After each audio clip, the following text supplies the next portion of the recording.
Assalamu alaikum. Continuing on with Surah Baqarah on the same subject, the warnings. The clarifications first. The direct, clear words of Allah, saying what He means. He says what He means and He means what He says. And it's our job to digest it. You're supposed to be learning this. You're supposed to be studying this. And inshallah, you'll believe in it. Then you'll carry forward with the message of Surah Baqarah, which is supposed to be sent forth by those who are capable of learning it and doing it, and not being afraid to do it. Because those are Satan's traps, fear, anger, and sadness. I keep telling you this. So be fearless. Do your best to learn. And I learned this at 50, as I told you. So Allah caused me to digest it first in English before I accepted my Shahada. I was reading Quran in English for, I would say a good 3 years. And then I took my Shahada when I was 38. And then I went to Egypt when I was 40. Little biography here to clear things up, because for those 2 years when I was still in America, I could not find any help anywhere. Nowhere. Do you know who taught me my first alphabet, my first letters? A Lebanese Christian girl I went to college with. See? Allah can do anything. Any way He wants, anywhere, with anyone He wants to do it with. Yes. Her name was Hani.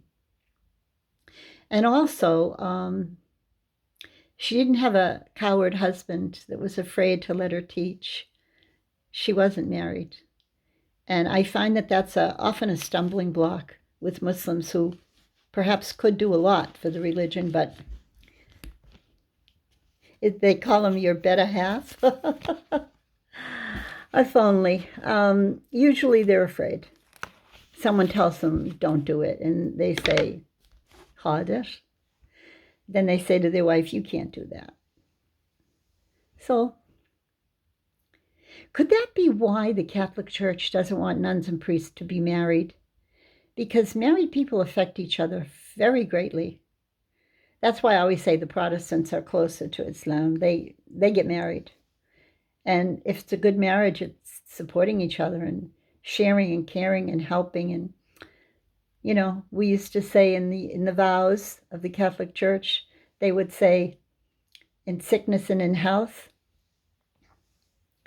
in good times and bad times. I don't know what, I didn't do that, but there was a saying when you would get married and you'd stand in front of the priest and he would make you vow to stick together forever, because they don't believe in divorce. And before you put the ring, or as you were putting the ring on the finger of the partner, she would put his ring on him and he would put his ring on her, and they would hold hands and they would repeat after the priest that they vowed to stay together forever because there was no divorce. Fantasy land, right? But that's how it was. And so if it's a good marriage, which few are these days, people are selfish, and I don't know. It's the decline. I keep saying it. It's the decline. Definitely the decline of the West. Anyway, I moved the book and knocked over my own camera.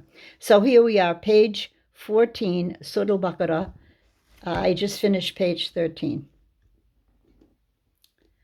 أعوذ بالله من الشيطان الرجيم بسم الله الرحمن الرحيم.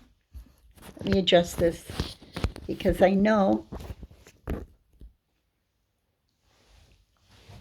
if I don't lean back and then push up, I won't be able to see the words. Someone once said, aging ain't for sissies. Okay.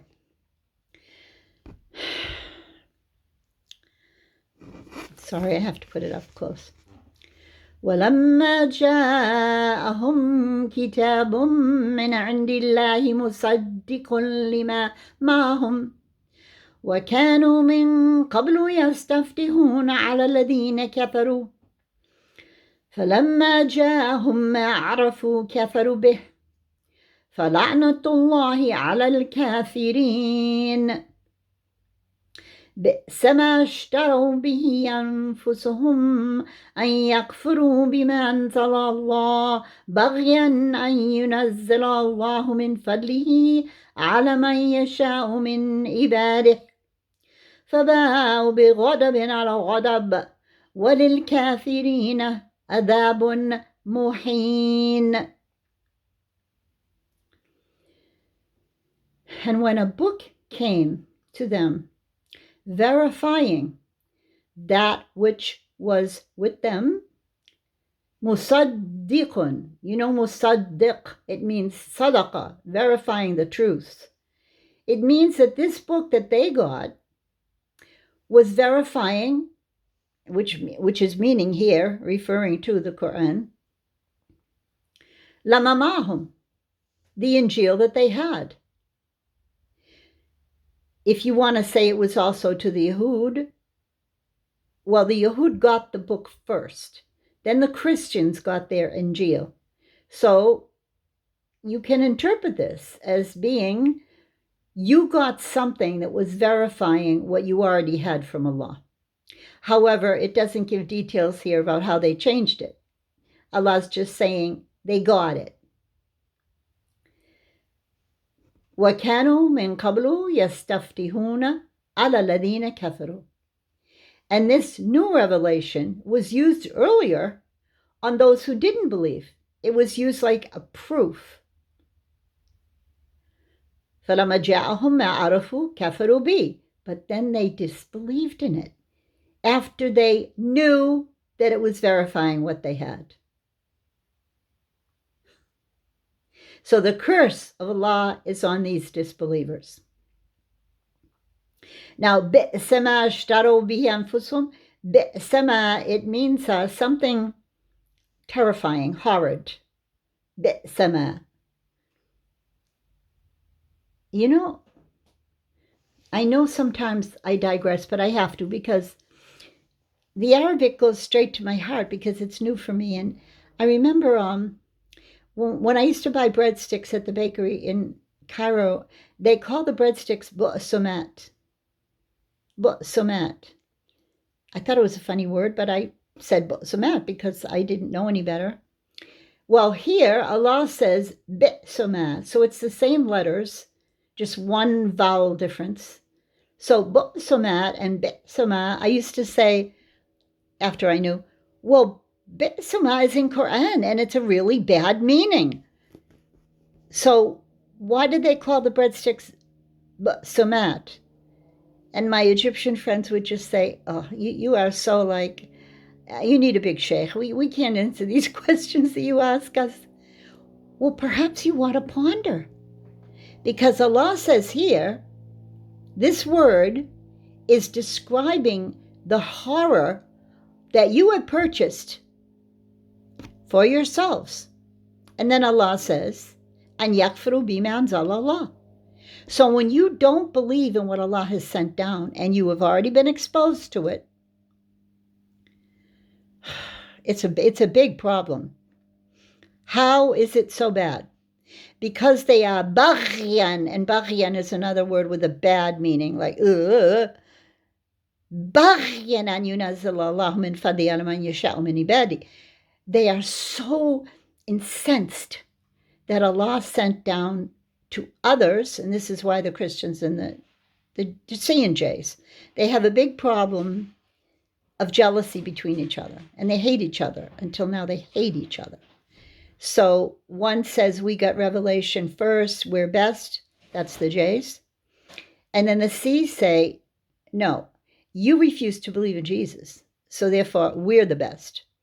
And here we are now, 2026, same story. Accusing each other of kufr, hating each other. We Muslims, we're in the middle here. You know, we don't really hate anyone. We hate disbelief. But we recognize the human condition, and Allah has already warned us that there will be weak people that cannot face the truth. You know, as I said before, you don't have to believe it. You don't have to like it, but don't try to stop it. That's the Muslim aqidah. Live and let live. Lakum deenakum waliya deen. But we do believe in it. And you don't like it. And then you try to stop it. Do you really think you can stop the words of Allah? Allah allows you to postpone some things. Give you a rope to hang yourself, as I mentioned previously. You will know. You will soon come to know when you try to prevent Islam's spread. Yeah, in America. Yeah, that's what I mean. And you know who you are, right? Why don't you just stop now? Because you're not going to be able to do it. Anyway, when